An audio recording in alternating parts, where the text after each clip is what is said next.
The fluorescent light of the kitchen hummed, a low, insistent buzz that usually faded into the background, a mundane sound of domesticity. Tonight, however, it felt like a discordant note against the sudden, suffocating silence that had descended. He stood over me, his shadow stretching long and distorted across the linoleum floor, a grotesque silhouette cast by the harsh overhead light. The sharp, acrid smell of vinegar, still clinging faintly to the air from my earlier futile attempt at cleaning, suddenly felt like a premonition, a harbinger of something acrid and unpleasant to come. My question, simple and direct, intended to elicit a straightforward answer, had hung in the air for a heartbeat too long, an awkward pause that, in retrospect, was apparently enough to trigger his displeasure. It wasn't the first time he'd made the space feel small, had made me feel like a trespasser in my own home, a guest who had overstayed their welcome in a place that was supposed to be mine. The subtle ways he'd tightened his grip on everything since my mother passed had been a slow burn, a steady erosion of the familiar landscape of our lives, a gradual chipping away at the foundations of what I had always known. But this was different. This was a visceral reaction, a raw, untamed flash of something ugly in his eyes that I hadn't seen before, not directed at me, not with this unsettling intensity. He took a deliberate step forward, his hand raised, not quite forming a fist but clenched, the knuckles white and prominent against his skin. The sheer, potent force of his stillness, the contained energy radiating from him, was more terrifying than any shout, any overt display of anger. It was the quiet menace that truly unnerved me. My mother, bless her naive, trusting heart, had always seen the best in people, a generous and optimistic outlook that extended even to him. She'd married him believing he was a decent man, a good influence, someone who would bring stability and kindness into our lives. And for a while perhaps he had been. Or maybe she just believed it so hard, so deeply, that it became true for her, coloring his actions through the rose-tinted lens of her affection. After she died, though, the cracks started to show, not just in his demeanor, which became increasingly brittle and self-important, but in the way he began to orchestrate things, subtly at first, like a puppeteer pulling strings from behind the scenes. He became the sole executor of her will, a role he'd embraced with a little too much enthusiasm, a little too much eagerness. Suddenly everything was now filtered through him, every decision, every piece of information, every potential path forward.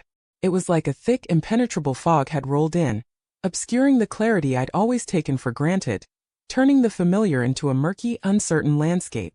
I had been trying to make sense of some of the estate's finances, a task that felt both necessary and deeply uncomfortable.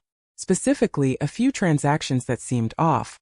Nothing overtly illegal, not on the surface, but the numbers just didn't add up with what my mother had described to me in the months before she got sick, when her energy was waning, and her descriptions had become more hushed and concerned. When I'd finally gathered the courage to ask him about it, sitting at the kitchen table, the same table where we'd shared so many meals, so many secrets, so many laughter-filled conversations, his reaction had been disproportionate, explosive even.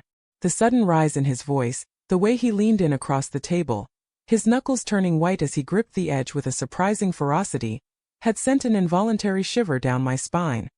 He dismissed me, of course, with a dismissive wave of his hand and a condescending tone that dripped with insincerity, telling me I was too emotional and didn't understand complex financial matters. The implication was clear, delivered with a sneer. I was a child, a mere distraction, incapable of grasping the realities of adult responsibility or the intricacies of managing an estate. That night, though, the kitchen incident, as I've come to think of it, the moment of raw intimidation, changed something fundamental within me. It wasn't just about the will anymore, or the discrepancy in the numbers. It was about him, his desperate and relentless need for control, his utter disrespect for my intelligence, my right to understand what was rightfully mine, what my mother had worked so hard for throughout her life. The way he'd physically intimidated me, cornering me by the refrigerator as if trapping a frightened animal, his breath hot and stale on my face, had been a profound shock, a visceral violation of my personal space and my sense of safety. I hadn't retaliated. I'd just frozen, my mind a frantic whirlwind, struggling to process the sheer, raw aggression simmering beneath his carefully constructed facade of aggrieved respectability. When he finally backed away, muttering something about me being ungrateful and unsupportive, I'd simply nodded, my voice caught somewhere in my constricted throat, and retreated to the relative sanctuary of my room, the echo of his words and the scent of vinegar clinging to me. In the days that followed, I replayed that moment, that feeling of being utterly powerless, vulnerable, and cornered over and over in my mind. The fear was still there, a cold, persistent knot in my stomach, but it was slowly, almost imperceptibly, being replaced by a different emotion. Anger, yes, a simmering resentment, but more than that, a quiet, steely resolve was beginning to form. He'd shown me his true colors, the ugly underside of his personality, and I realized with a chilling certainty that I couldn't afford to be as naive as my mother had been. I couldn't afford to let him dictate the narrative, to make me doubt myself, my own judgment, my own understanding. My mother had been a meticulous keeper of records, not just financial but personal. Diaries filled with her elegant cursive, address books overflowing with names and numbers of friends and family, correspondence from years gone by, tied with faded ribbons. She'd been a collector of moments, of connections, a chronicler of her own life. I started digging, not with the expectation of finding some dramatic smoking gun, but with the more modest hope of finding context, of piecing together the full picture, of understanding the landscape he was so determined to control and manipulate. Took weeks. I spent my evenings and weekends immersed in the dusty quiet of the attic, carefully sifting through boxes stored away, mindful to leave everything looking undisturbed, as if I had never touched a single item. I found old bank statements, carefully preserved receipts, even a small leather-bound ledger where she jotted down her personal expenses and investments, meticulously kept separate from the joint accounts we shared. And then, tucked away in a velvet-lined jewelry box, nestled amongst delicate earrings and a pearl necklace, I found it. A small, unassuming USB drive, its casing a simple, unadorned plastic. My mother had been surprisingly tech-savvy for her age, always ahead of the curve, embracing new devices with a quiet curiosity. I carried it downstairs, my heart thudding a nervous rhythm against my ribs. I plugged it into my laptop, the familiar whirring of the fan a counterpoint to my heightened senses. It was a digital archive, meticulously organized, a testament to her foresight. There were scanned copies of documents, legal papers, wills, but more importantly, there were audio recordings. Short clips, mostly recorded on her phone, during conversations she'd had with various people. Friends, family members, financial advisors. And then I found the folder labeled simply, him. The recordings weren't dramatic confessions, no tearful accusations. They were mundane, everyday conversations, snippets of her life, but the context, knowing what I knew now, knowing what I had just experienced, was utterly damning. There were discussions about the will, yes, about her wishes and desires, but also about her fears, her anxieties about his increasing possessiveness, his subtle but persistent financial habits that she seemed to find unsettling. She'd voiced her concerns about his tendency to take advantage of people, to manipulate situations for his own benefit, his casual disregard for fairness. She'd even confided in a trusted friend, her voice thick with worry, about wanting to make sure certain beneficiaries were protected, that his influence wouldn't overshadow her final wishes, that her legacy would be honored as she intended. The most significant discovery, though, wasn't a grand, explosive revelation, but a quiet, devastating detail, a subtle but crucial instruction. In one recording, she was speaking to her lawyer, a man I recognized from family events, confirming details about a specific investment that had been earmarked for me, a fund intended for my future. She explicitly stated her desire for it to be managed independently, away from his direct control, until I reached a certain age, a stipulation designed to ensure its growth and my eventual access to it without undue influence.